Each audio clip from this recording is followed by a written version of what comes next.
Hey guys, good evening. कैसे हैं आप सब लोग? तो आज का हमारा ये खास वीडियो है सीए इंटरमीडिएट वालों के लिए जो अब कर रहे हैं इस वक्त में अपने सेकंड पेपर यानी कि कॉर्पोरेट एंड अदर लॉस की तैयारी। तो बच्चे लोगों, आप लोगों ने तैयारी को स्टार्ट कर दिया होगा और तैयारी जैसा आप लोगों को हमेशा मैंने कहा है कि कुछ इस तरीके से मेंटेन करिएगा कि अगर डिवाइड करने की कोशिश करें हैं तो इस वक्त का जो टाइमिंग है वो इंडियन कॉन्ट्रैक्ट एक्ट के लिए सबसे बढ़िया रहेगा। यानी आज रात में आप लोग इंडियन कॉन्ट्रैक्ट एक्ट को अच्छे से खत्म कर सकते हैं। उसका सबसे बड़ा रीजन ये हो गया कि एक तो बहुत इजी सा पोर्शन है और पक्के से एग्जाम के अंदर उसमें क्वेश्चन बनने ही बनने हैं, है ना। 3 चैप्टर्स आप लोगों को करने हैं और लगभग लगभग 8 to 12 मार्क्स का आपका जो पोर्शन है वहां पे कवर होगा, तो ये आपको जरूर कर लेना चाहिए। देन बच्चों, उसके बाद बारी आती है कंपनीज एक्ट की। आपके कोर्स में कंपनीज एक्ट रहेगा, नेगोशिएबल रहेगा, जनरल क्लॉजेस रहेगा और इंटरप्रिटेशन रहने वाला है। ठीक है। देखिए, नेगोशिएबल वाले से और जनरल क्लॉजेस से थोड़ा थोड़ा सा आप लोग डर जाते हैं कई बार, लेकिन उतना डरने की जरूरत भी आप लोगों को नहीं है। मैंने इन सारे टॉपिक्स के रिवीजन वीडियोस ऑलरेडी आप लोगों को प्रोवाइड करके रखे हैं जो बहुत ज्यादा आप लोगों की इस वक्त में भी कर सकते हैं मदद।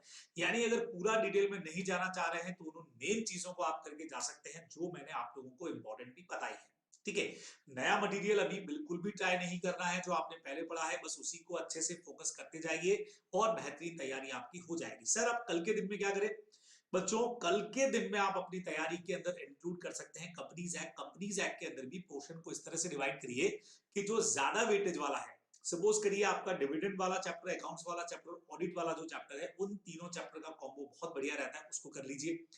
टाइप्स ऑफ कंपनीज से हर बार क्वेश्चन बनता है, इस बार मेमोरेंडम आर्टिकल से भी क्वेश्चन नहीं था, तो types of companies memorandum article वाला जो क्वेश्चन है उसको भी आप बहुत बेहतरीन तरीके से तैयार कर सकते हैं। देन उसके बाद आप लोगों को सोचना चाहिए कि सर मीटिंग्स वाला चैप्टर बहुत बड़ा चैप्टर है, सर उसको कैसे करें। लेकिन उसके भी मेजर मेजर पॉइंट्स को जो आप लोगों ने टिक भी कर रखे होंगे कि ये चीजें काफी इंपॉर्टेंट है, उसको फटाफट से आप लोग गो थ्रू करिए। और देन उसके बाद में जाकर के आपका डिपॉजिट डिबेंचर्स वाले जो चैप्टर है, शेयर कैपिटल वाले, उनको आप तैयार कर सकते हैं। ठीक है। तो ये एक छोटी सीक्वेंस आप लोगों की हो सकती है कि ऐसे आप तैयार करें। देन उसके बाद में कोशिश करिए कि कल दिन भर में कंपनीज एक्ट के साथ साथ किसी भी एक एक्ट को या 2 एक्ट को आपको करना पड़ेगा, क्योंकि एग्जाम वाले दिन सुबह के लिए आप लोग जनरल क्लॉजेस या एनआईए में से किसी एक को रखते हैं तो बहुत बेहतरीन होगा आपके लिए, बराबर। क्योंकि जनरल क्लॉजेस अगर एकदम लेटेस्ट लेटेस्ट याद रहेगा तो बहुत अच्छे से आप लोग उसको एग्जाम के अंदर ड्राफ्ट कर पाओगे, तो ऐसा आप लोगों को कर लेना चाहिए।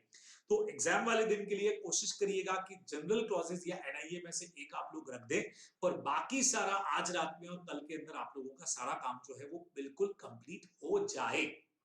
ठीक है।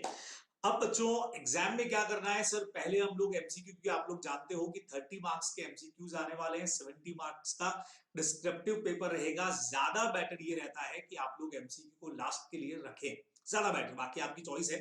सर, लास्ट में एमसीक्यू क्यों करना है बच्चे लोगों को? लास्ट में एमसीक्यू इसलिए करना ठीक रहता है हमारे लिए बिकॉज कि अगर स्टार्टिंग में हम एमसीक्यू, देखिए एमसीक्यू रहेंगे, केस बेस्ड एमसीक्यू रहेंगे।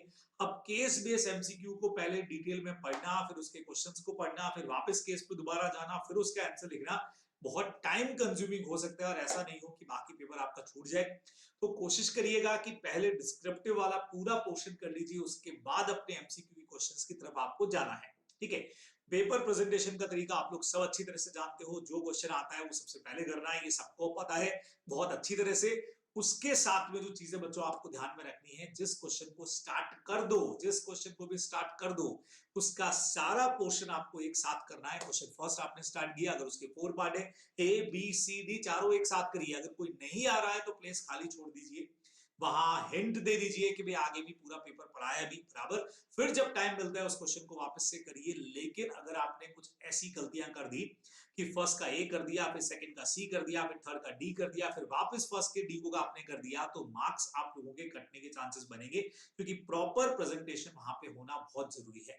हर नए क्वेश्चन को कोशिश करना है फ्रेश पेज से आपको करना है। एक पेपर आप लोग अकाउंट्स का दे चुके हैं, इसलिए इन सारी बातों को हालांकि आप लोग जानते हैं, लेकिन फिर भी आप लोगों को मैं ये बता देता हूं कि पेपर करते वक्त इन सारी चीजों को आप लोग फॉलो करने वाले हैं। सबसे बड़ी चीज, बिल्कुल कॉन्फिडेंट रह के काम करेंगे, क्योंकि लॉ का पेपर है। एक बड़ा क्वेश्चन रहता है, सर सेक्शन लिखने हैं कि नहीं लिखने हैं। बच्चे लोगों को अगर सेक्शन याद है तभी लिखिएगा, नहीं तो रिस्क मत लेना। रॉन्ग सेक्शन लिखने से मैटर है कि आप वहां पे सेक्शन को न लिखें। ठीक है, अपने आप पे पूरा कॉन्फिडेंस रखिएगा, पूरा फेथ के साथ पेपर करिएगा, बहुत बेहतरीन पेपर आप लोग कर सकते हैं, पूरी तरह से कैपेबल है। और एंड टाइम पे जाकर के अगर कोई नई चीज को ट्राई करना चाह रहे हैं तो नहीं करिएगा, जो आपने पहले से किया है उसी को बहुत बेहतरीन तरीके से तैयार कर लीजिए, बढ़िया पेपर करिए। All the best.